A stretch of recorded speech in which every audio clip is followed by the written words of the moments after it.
How's it going, everyone? And the Oblivion remaster is officially out. I will take the L. I was completely wrong. Look, can you guys blame me for being a little pessimistic in gaming these days? We got $80 games, we got $70 Last of Us Part 1 releases. That the fact that Oblivion Remastered is out right now, and it's only $49.99, and it has Shivering Isles and Knights of the Nine, the story expansions baked in there, and the additional downloadable content, Fighter's Stronghold, Spelltomb Treasures, Vile Lair, and so on and so forth. A lot of DLC content. Then there is a $59.99 deluxe edition that'll include some more in-game items, horse armor, sets, things of that nature. Again, I'll take the L. I, these days, expect us to get...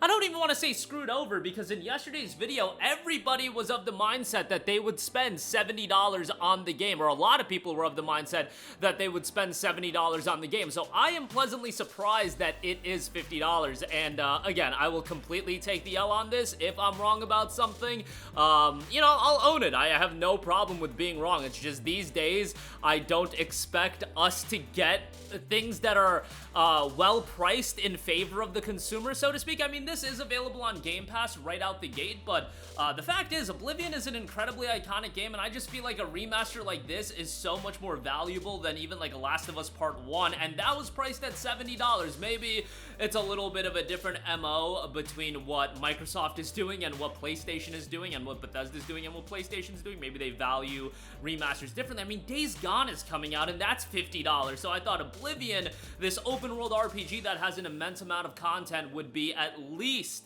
$60, and it's not even 60, it's 50 for the base release, and the base release is really what the majority of people want, with the expansions being included. I saw a lot of people think about the fact that you know, Knights of the Nine and Shivering Isles, that would be a part of the deluxe edition and not even be baked into the base release, but you're getting all of that content in the base release, which I think is tremendous. In comparison, Last of Us Part 1 had content removed. Yes, you had Left Behind in there, but you did not have the factions multiplayer component, and I get it, Oblivion doesn't have multiplayer, but you're talking about this immense open world RPG with a ton of content, and it's just, you know, Last of Us Part 1 was the metric I was using, because that was a remaster from the PlayStation 3 era of a very iconic game, and that was $70, and I would say the Oblivion remaster is way more valuable, orders of magnitude more valuable, at least to the majority of people, I would think, than Last of Us Part 1, but I think this is fantastic news. The game is available on Game Pass right away, but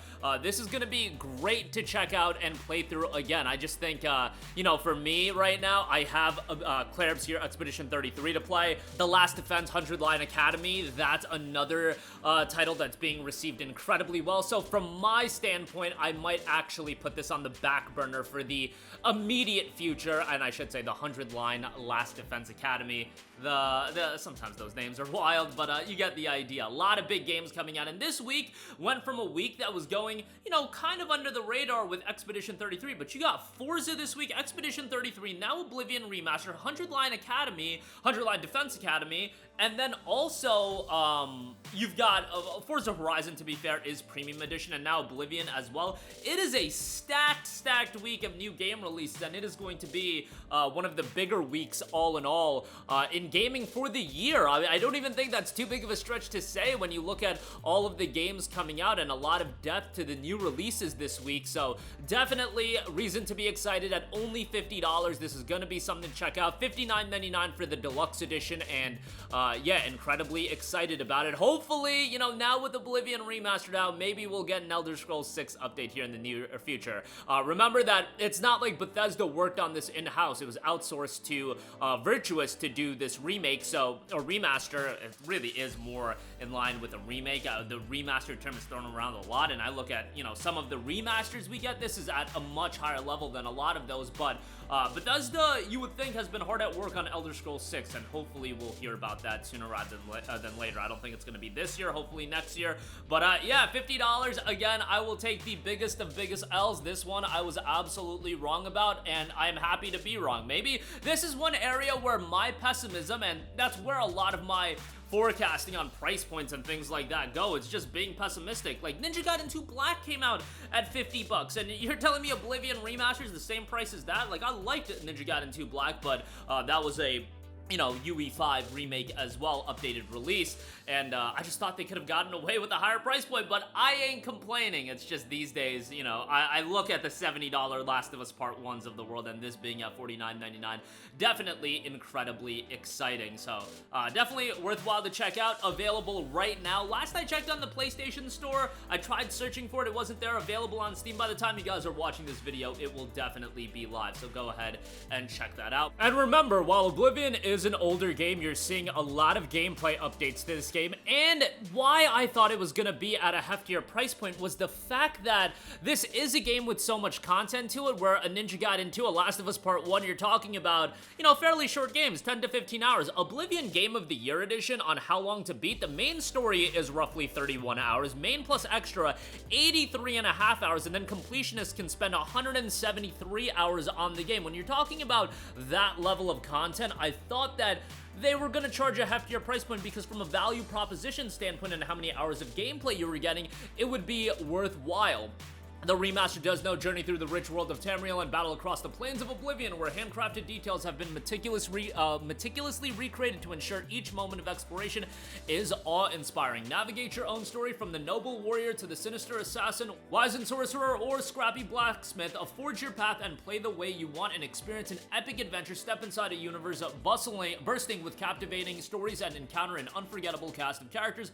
Master swordcraft and wield powerful magic as you fight to save Tamriel from the Daedric invasion. Experience everything Oblivion has to offer with previously released story expansions, Shivering Isle, Knights of Nine, and additional downloadable content included in the Elder Scrolls 4 Oblivion Remastered. I have to say the system requirements, if you're playing this game on PC, quite beefy in the sense of recommended 32 gigs of RAM. 32 gigs of RAM is becoming more and more of a standard, but an upgraded release of a game from 2006, that's kind of wild to see 32 gigabytes of RAM there. RX 6800 XT recommended, RTX 2080, Ryzen 5 3600X, and an Intel Core i5 10600K on the recommended side of things. Minimum Ryzen 5 2600X, Intel Core i7 6800K, 16 gigs of RAM minimum, RX 5700, a GTX 1070 Ti. So as far as performance goes, it is also Steam Deck verified, so yeah, you'll be able to play it on the deck as well. Incredible stuff. 125 gigabytes. I get that people were like, oh my god, the original game was whatever it was, I think 7 gigabytes, now it's 125 gigabytes. Like, yo, it is a built in Unreal Engine 5 2025 game. I think, I get it, game file sizes are getting insane, extreme even, but look at this game and then look at the original Oblivion. There's a reason why we're not buying Xbox 360s with 20 gigabyte hard drives anymore. We're buying PlayStation 5s with, you know, however many terabytes. If you get a Pro, 2 terabytes. PCs, generally speaking, most people are getting at least a terabyte, sometimes 2 terabytes, so, you know, I don't think that's that crazy, and it's in line with a lot of other games, but yeah. But that'll do it for me. Let me know all of your thoughts in the comments section down below. As always, sound off there. Thank you for watching, and goodbye. Hey guys, we hope you enjoyed the video, and if you did, make sure to hit the subscribe button, and if you're already subscribed, do us a favor and hit the bell icon. This way you'll be notified whenever we post a new video. That's the best way to keep up with all of our uploads, and we usually try to upload 2 videos a day. And with the bell icon hit, you'll be notified whenever we do upload a video. As always, thanks for watching.